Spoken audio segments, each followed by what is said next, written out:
Passagem. Luca, você está por aí, direto de Munique, onde são 20 horas e 14 minutos e 25 segundos?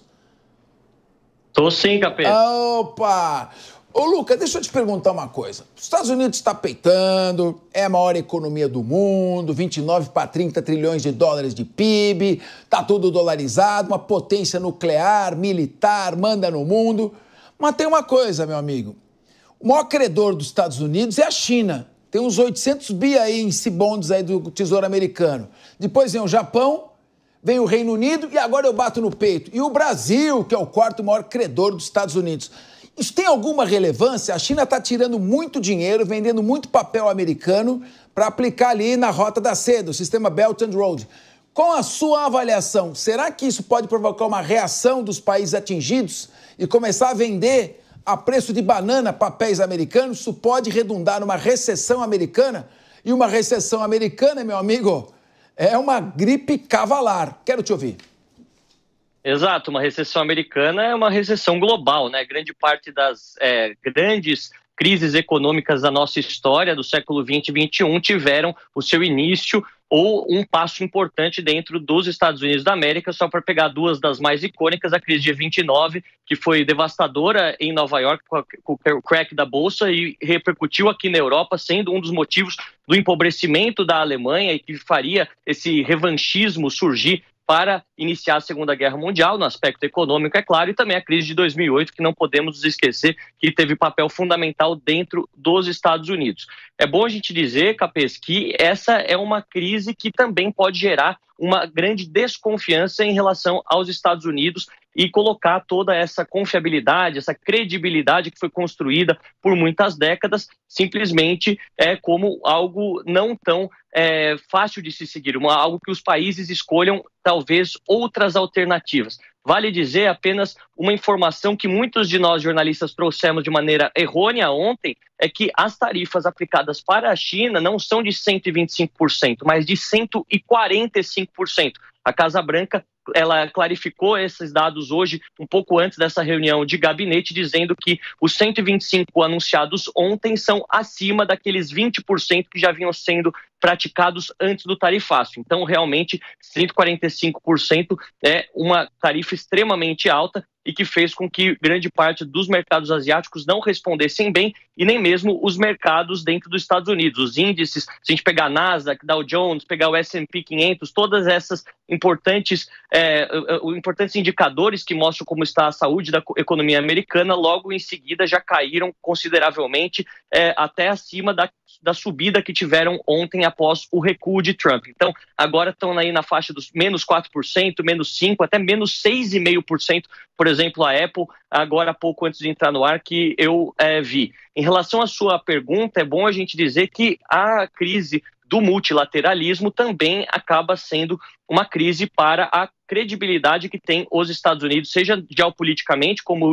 o xerife do mundo, aquele país que media supostamente os conflitos, que é o defensor da democracia, dos valores liberais, porque Donald Trump ele age de uma forma iliberal, muitas vezes antiliberal, ao defender o protecionismo, ao defender mais censuras para determinados setores, principalmente da imprensa norte-americana, enquanto que outros países vão surgindo como uma opção viável. Não estou dizendo que os Estados Unidos vai perder esse posto do dia para a noite e de forma definitiva em todos os setores. Obviamente que não. Ainda é um país importante no seu soft power, na sua produção cultural, nas questões militares ainda é o maior exército, isso não vai mudar. Mas na economia, os países que se veem talvez achacados por essas tarifas, que muitas vezes podem parecer injustas na visão de algumas dessas nações, podem procurar opções, como é o caso de países africanos, asiáticos, que estão já na periferia da China, muitos deles que têm recebido muitos investimentos chineses com a iniciativa da Rota da Seda, como você bem colocou, e a própria América Latina, que sempre ficou,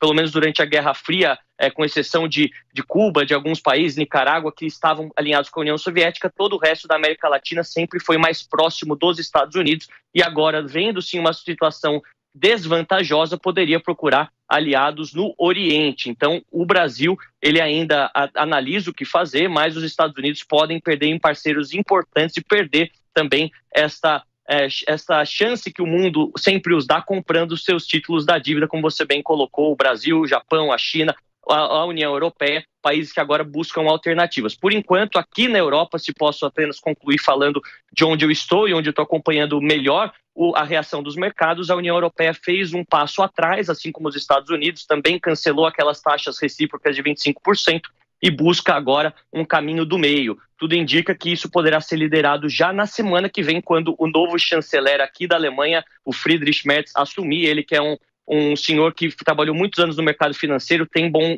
contato com os republicanos e que poderia estreitar as relações agora que estão muito ruins entre Berlim e Washington, D.C. Ô, Luca, eu quero ouvir aqui a Ellen Brown, que é uma jornalista consagrada que está nos dando uma colher de chá hoje aqui. Então, eu te pedir que você fosse bastante rápido nessa pergunta que eu vou te fazer agora para eu poder depois ouvir a opinião da Ellen. É possível dizer que o sonolento, moribundo e ultrapassado Joe Biden, quando sancionou a Rússia, tirando ela do sistema SWIFT, deu início a ignição de um movimento de união anti-americana de vários países que, a partir dos BRICS, se uniram para combater o dólar e a hegemonia econômica da Europa Ocidental e dos Estados Unidos? Nesse ponto, o Trump está tentando desfazer as trapalhadas de Joe Biden ou não é tão simples assim? Queria te ouvir antes de perguntar para Ellen Brown. Eu acredito que esse movimento anti-americano no aspecto econômico, né, busca por alternativas, ele é precedente à invasão da Rússia na Ucrânia e antes da guerra. Portanto, eu acho que não são fatos diretamente correlacionados. Não acho que um é consequência do outro. Eu acho que desde que os Estados Unidos passaram pela crise de 2008, o mundo sofreu bastante com isso. Desde a pandemia, as nações perceberam que ter um único país como seu principal credor, como seu principal aliado, talvez não sirva para um mundo em constantes transformações, e desde então esse multilateralismo se intensificou. A própria expansão dos BRICS, ela passa de um aspecto político pelas sanções da Rússia, que a Rússia tenta incentivar a criação de novas pontes para não se mostrar tão isolada em relação ao mundo. Isso, de fato, aconteceu, mas no aspecto econômico isso vem de muito antes. Inclusive, a criação dos bancos dos BRICS, a ideia de negociar em moedas que não sejam as moedas do Ocidente, né, o dólar e o euro, isso é antes da guerra, e por isso eu acredito que não tenha total relação, mas pode ser um fator agravante, com certeza. A Rússia, fora das negociações globais, fora dos mercados, também é um fator que influencia, porque ela produz commodities energéticas extremamente valiosas e que também regula os preços, sendo um dos países da OPEP e de tantas outras organizações econômicas que fazem o nosso mundo funcionar como nós conhecemos. Legal, eu quero ver agora, vou fazer uma pergunta para Ellen Brown, que é comentarista política, com a observação depois da professora Carla Beni, que é uma comentarista econômica. Aliás, você fala de tudo, não é só de política, mas quero te ouvir o seguinte. Bom, eu lembro que o Nixon, em 72, no auge da Guerra Fria, tomou um avião e foi tomar um chá com Mao Tse-tung, que é um dos comunistas mais fascínoras da história. Ele conseguiu matar mais gente que o Stalin e que o Hitler. E mesmo assim, ele foi até lá. Perguntaram por que ele fez isso. Ele disse, Rússia e União Soviética e China juntas, nunca. O Joe Biden conseguiu unir a Rússia, a China, a Coreia do Norte e o Irã como aliados. E parece que agora o Trump está unindo economicamente o Japão, a Coreia do Sul e a China, tirando a China do isolamento ali no Sudeste Pacífico, no oceano ali da China, na fronteira entre o oceano entre China e Japão.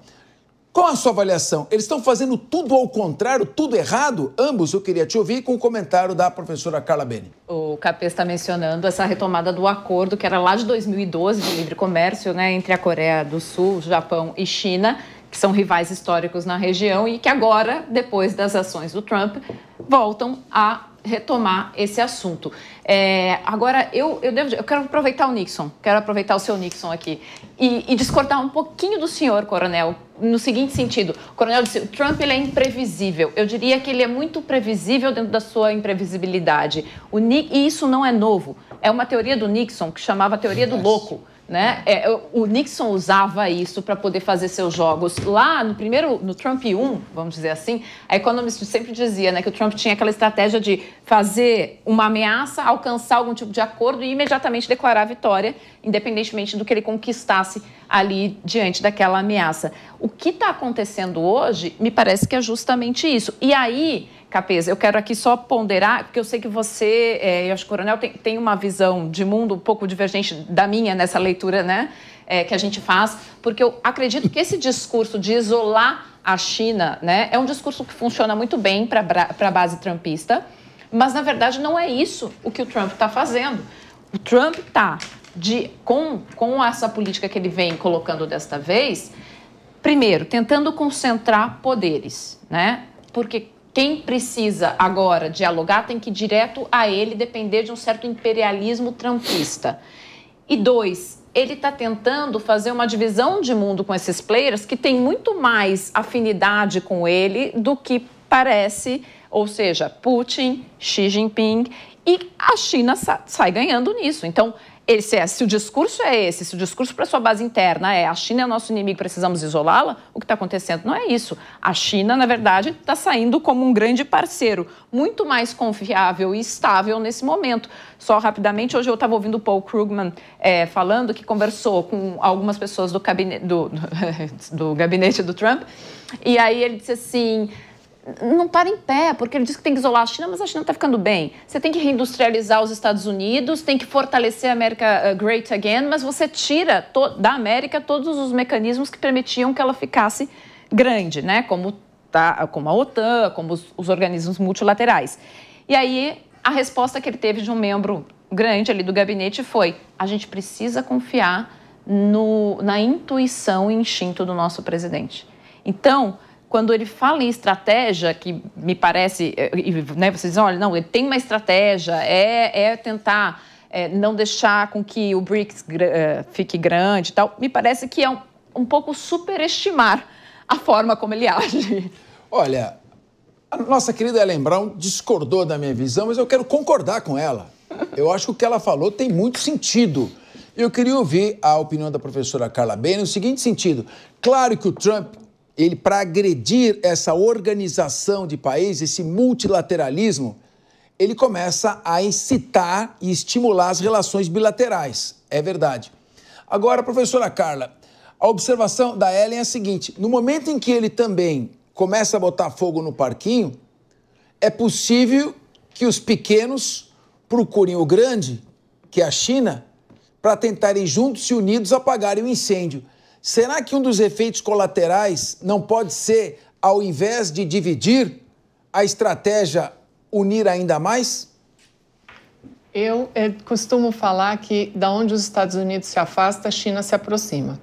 E pegando um pouco o ponto da Ellen, importantíssimo, né? Quer dizer, imagina você vai governar um país com um instinto, né? Um instinto do presidente. No contraponto, nós temos a China, tem 5.000 anos de história.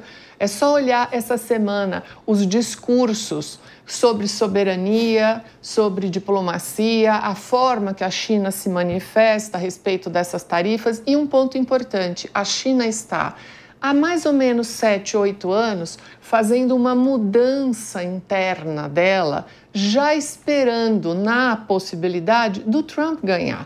Porque, diferentemente do Ocidente, onde apostou muito na Kamala Harris e o que for, a China coloca todas as possibilidades na mesa. E um dado muito interessante, que a China tem feito esse movimento já, 75% do que a China produz é consumido internamente. Então, a China está dependendo cada vez menos da economia americana.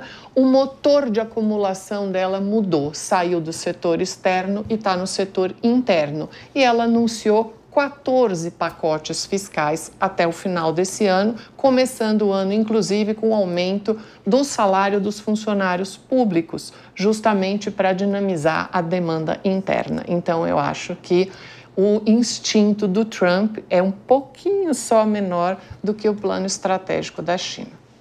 Meu querido Coronel Sérgio Marques, o Trump está começando a tirar o pé da OTAN, já tirou o apoio da Europa Ocidental à Ucrânia na guerra contra a Rússia, já está praticamente obrigando os países europeus a gastarem até 5% do seu produto interno bruto com segurança e, pior, a pegar o seu dinheiro e começar a colocar mais dinheiro na Ucrânia para tentar conter o avanço russo. Quando os Estados Unidos faz isso, nós estamos correndo o risco de ter uma Europa Ocidental em recessão, com os Estados Unidos excessivamente protecionista, com uma China reativa, com produtos desses dois países da Europa Ocidental mais baratos circulando pelo mundo e, consequentemente, atrapalhando a economia brasileira. Estamos vendo por aí uma recessão na Europa Ocidental e o famoso efeito Orloff. Europa de hoje é o Brasil de amanhã. Sim, Capês. Em relação a essa possibilidade de uma crise econômica mundial, ela é muito grande. Agora, o pior ainda é o que está acontecendo no mundo atual. O que nós estamos vivendo nesse momento é justamente um rearmamento de todos os países. Por exemplo, países na Europa, que eram clássicos, a Finlândia, a Suécia, que eram países que foram sempre tradicionalmente pacíficos. O que aconteceu em decorrência da guerra da Ucrânia, esses dois países, com medo do urso russo, acabaram ingressando na OTAN.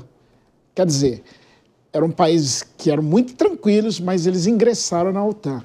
Qual é a consequência direta? A fronteira da Rússia com a OTAN, ela foi aumentada em mais ou menos 1.400 quilômetros. Então, esse é o primeiro perigo que nós vivemos aqui. O segundo aspecto é o Vance, o vice-presidente dos Estados Unidos, no começo do ano, J.D. Vance, né? Ele deu uma reunião lá com os líderes europeus, também militares dos respectivos altos comandos, e ele falou o seguinte: olha, os europeus precisam saber se defender. Por quê? Porque nós, Estados Unidos, precisamos estar em outras áreas que não a Europa.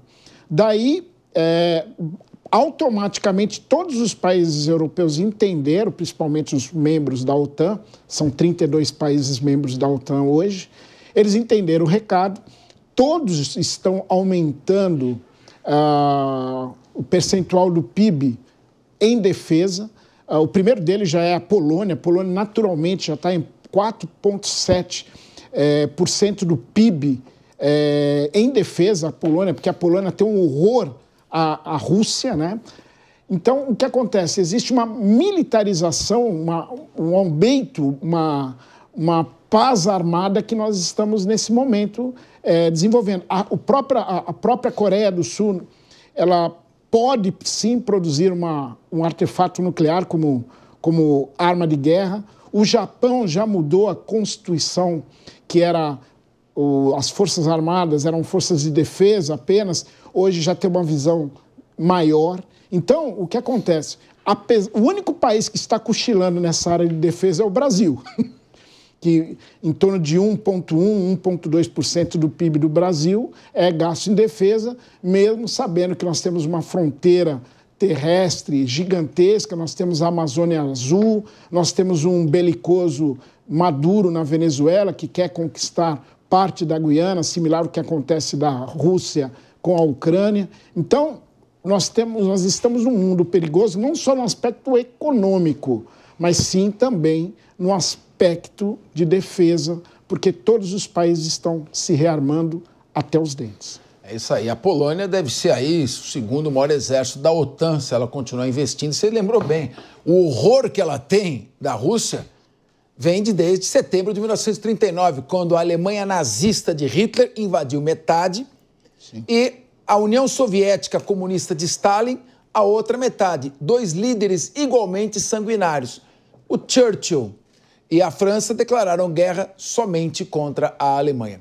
Mas eu queria agora ouvir meu querido João Bellucci, o liberal convicto e forte. Ele vem nas posições dele, eu gosto do Bellucci, porque ele não fica em cima do muro, não tem mureta.